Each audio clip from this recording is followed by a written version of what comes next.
लोगों की जो मूल जिम्मेदारी है, चौकीदार का जो कॉन्सेप्ट आया था ऐतिहासिक रूप से आप लोग समझते हैं कि किसी भी बीट में कोई चौकीदार का होना मतलब उस क्षेत्र को हर तरीके से आप लोगों को निगरानी रखनी है, उस क्षेत्र में चौकीदारी करनी है। लेकिन समय के साथ हम लोग देख रहे हैं कि ये जो कॉन्सेप्ट है इसमें डाइल्यूशन आया है आप लोगों के स्तर से। शायद आप लोग भूल रहे हैं कि आपका मूलतः कार्य क्या है, आपकी जवाबदेही क्या है।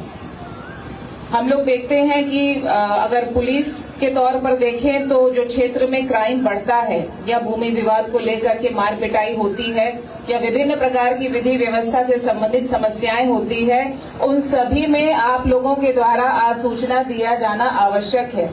लेकिन कई बार ऐसा देखा गया है कि ये नहीं हो पाता है और फिर उसके बाद कोई घटना होती है, उसके बाद पोस्ट फैक्टो हम लोगों को एक्शन लेना होता है।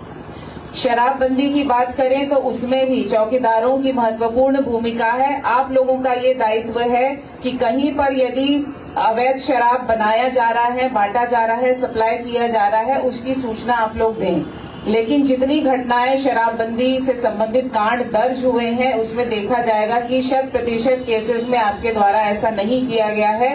हो सकता है कि कतिपय चौकीदार एक्टिव हो क्षेत्र में, लेकिन ओवरऑल इसमें बहुत ज्यादा आप लोगों को काम करने की आवश्यकता है।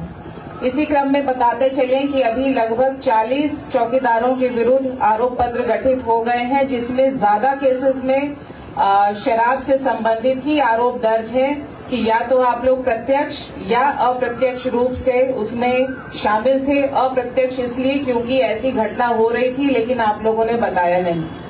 आप लोग जानते हैं कि शराबबंदी लागू होने के बाद बिहार सरकार इसके लिए बहुत सीरियस है। लगातार हम लोगों के द्वारा इसमें कार्रवाई की जा रही है। एक्साइज डिपार्टमेंट के द्वारा भी रिसेंटली बहुत सारे अरेस्ट किए गए हैं। पुलिस विभाग भी बहुत इसमें काम कर रहा है, लेकिन आप लोगों का प्रेजेंस इसमें जिस हद तक दिखाई देना चाहिए वो नहीं हो रहा है। हम ये नहीं कह रहे कि आप जाकर के चीजों को रोकें। आपका काम है आसूचना संग्रहण। आपको जरा भी ऐसी कोई सूचना प्राप्त होती है कि कहीं पर कोई गैर कानूनी गतिविधि हो रही है, कहीं पर शराब बनाया जा रहा है या कहीं पर कुछ ऐसा है जो कि नहीं होना चाहिए, कोई व्यक्ति बाहर से आया है, वो हिंसा कर सकता है, जो भी आपको ऐसी चीजें लगे जो कि समाज में द्वेष पैदा कर सकती है, विधि व्यवस्था की समस्या उत्पन्न कर सकती है, उन सबकी सूचना आपको त्वरित रूप से देना है। कहाँ पर देना है? थाना पर देना है। थाना में आप लोगों का साप्ताहिक चौकीदारी परेड होता है। तो अब हम लोग यह अपेक्षा करेंगे, क्योंकि हर महीने हम लोग आपको यहाँ बुलाएंगे। आज फर्स्ट राउंड था, नेक्स्ट मंथ से आप लोगों को बुलाया जाएगा। शायद हम लोग अनुमंडल वाइज बुलाएंगे और एक दिन निर्धारित होगा कि जिसमें आप लोगों की जो समस्याएं हैं उसको भी हम लोग सुनेंगे।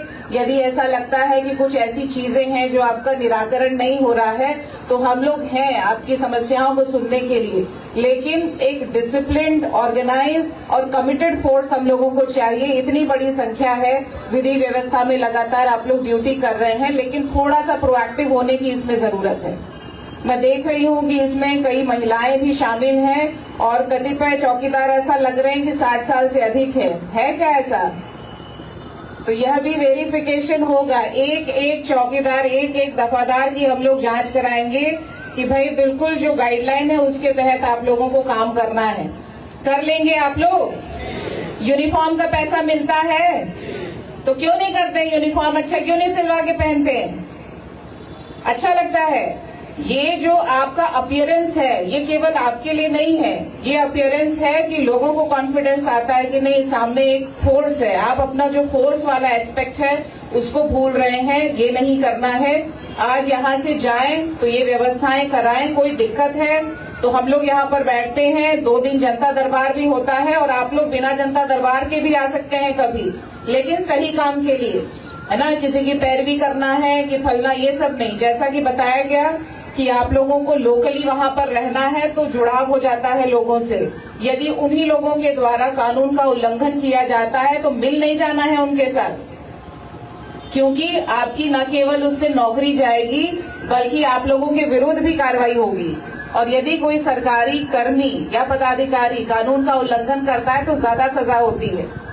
ठीक है, तो हम लोग चाहते हैं कि आप लोग अच्छे से काम करें, और जो टीम एफर्ट हो रहा है वैशाली जिले में, विधि व्यवस्था संधारण अच्छे से हो रहा है, सब लोग इसमें काम कर रहे हैं, होमगार्ड्स भी अपनी भूमिका निभा रहे हैं, हमारे चौकीदार जो है वो भी इसमें शामिल हो और पूरे तन मन से शामिल हो।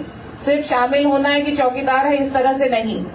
तो क्या आज से हम लोग ये अपेक्षा कर सकते हैं कि आगे जो आपके क्षेत्र में कोई क्रिमिनल गतिविधि होने वाली हो या शराब से संबंधित जो अवैध कार्य हो रहे हो, ये सारी सूचना आप लोग देंगे यहाँ पे?